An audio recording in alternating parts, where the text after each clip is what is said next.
할렐루야, 반갑습니다. 예수님은 살아 계십니다. 예수 믿고 구원 받으세요.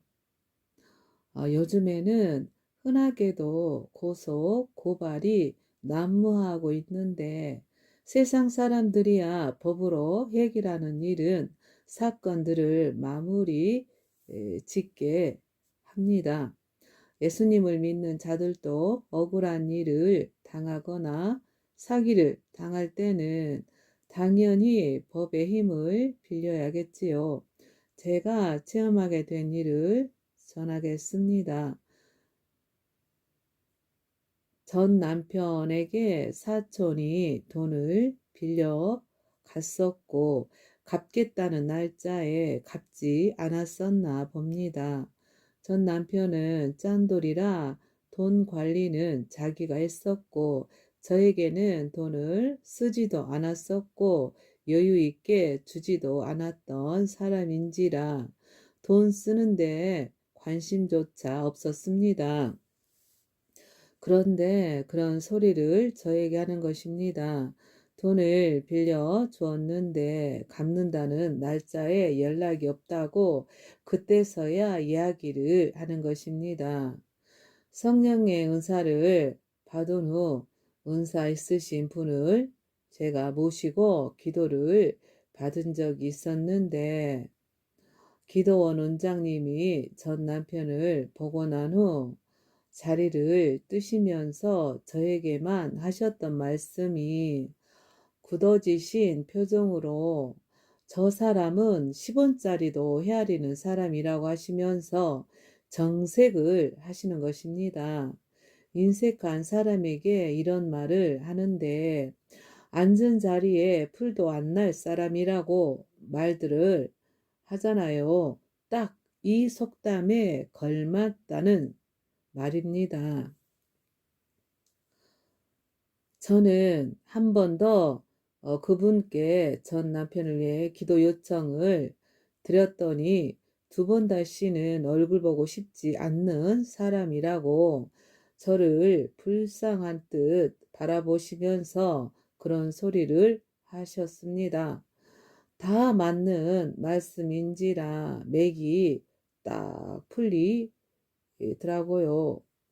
이렇게까지 인색한 사람이 돈을 빌려줬다는 것은 대단한 일이었던 것입니다. 처가댁에 가더라도 몇십 년을 빈손으로 가는 사람이었습니다. 그것도 제가 하도 부탁해서 과일 박스라도 사들고 갔었고 심지어는 자기 집에 가더라도 빈손이니 할 말이 없었습니다. 자기 부모에게 그러는 것 아니라고 해도 자기 부모님은 괜찮다고 씨알도 안 먹혔던 사람이었습니다. 정말 할 말이 없을 정도였는데 여러분들은 처가댁도 챙겨야겠지만 친부모님도 챙겨 드려야 합니다. 부모님께 잘해야 땅에서 장수한다고 말씀하고 있습니다. 살아계실 때 효도하시기 바랍니다. 며느리분들 제발 효도로 미리 심어 놓으세요. 하나님께서 심는 대로 거두게 하시고 행한 대로 갚아 주신다고 하셨으니 나이 들어 자식들에게 효도받고 싶으시거들랑 미리 살아계신 부모님께 효도로 심어놓고 착한 마음으로 효도해 보십시오. 그대로 자식들에게 효도받도록 하시는 분이 우리 하나님이십니다. 전 남편이 이런 행동들은 함께 살고 있을 때는 이런 말을 누구에게 한다는 것이 창피하고 내 얼굴에 침 뱉기 같아서 참고 살았습니다. 그리고 남편은 모두 저에게 잘하는 줄 알았습니다. 밖에 나가면 저에게 잘해주는 척 했기 때문에 남들은 몰랐습니다. 그렇기 때문에 제 스트레스만 쌓이게 되었고 심령의 화병만 쌓여서 그 스트레스가 병을 만든다는 것을 뒤늦게 알게 되었습니다. 그때그때 풀어내야 한다는 것을 제가 아프게 된 후 알게 되었습니다. 그렇게 인색한 사람인데 제 날짜에 안 갚으니 소송을 한다느니 법으로 해결해야겠다느니 조바심을 태우는 것입니다. 저는 기다려보라고 처음에는 좋은 말을 하다가 하도 시끄럽게 오두방정을 떨길래 알아서 하라고, 그럼 법대로 하라고 말을 해버렸습니다. 그렇게 해야 진정을 시킬 것 같다는 생각이 들어서 법대로 해야겠다고 소리를 치길래 그렇게 하라고 했었습니다. 그런 후 그날 밤 잠이 들었는데 하나님께서 이런 꿈을 보여주었습니다. 꿈속에서는 시골길이 보였고 좁은 농로라서 차 한 대만 갈 수 있을 정도였습니다. 트럭을 몰고 가고 있었는데 앞에서 차 한 대가 오더니 트럭을 살짝 부딪혀서 차가 미끄러졌습니다. 그런데 상대방 차가 아무런 조치를 취하지 않자 제가 법대로 해! 라고 하는 것입니다. 그런 후 바로 경찰서가 보였는데 하늘에서 하나님의 지시를 받은 수행천사가 하나님의 지시를 받은 대로 경찰서에 고소장을 쓰는 것을 막으셨습니다. 그 이유는 제 이름 석자 때문이었습니다. 제 이름이 민사든 형사든 소송에 올라가는 것을 하나님께서 원치 않으셨습니다. 그 천사는 그것을 막은 후 저를 바라보고는 핀잔을 하듯이 눈빛으로 책망을 하셨습니다. 정말 부끄러웠습니다. 꿈을 깬 후 곧바로 제가 잘못했다는 생각이 들었고 오두방정 맞고 돈에 인색한 사람을 만난 제 자신도 한심해졌습니다.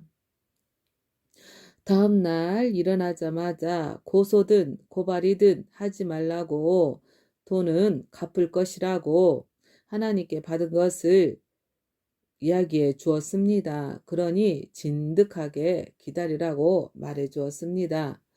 그 다음 날 바로 돈을 갚았습니다.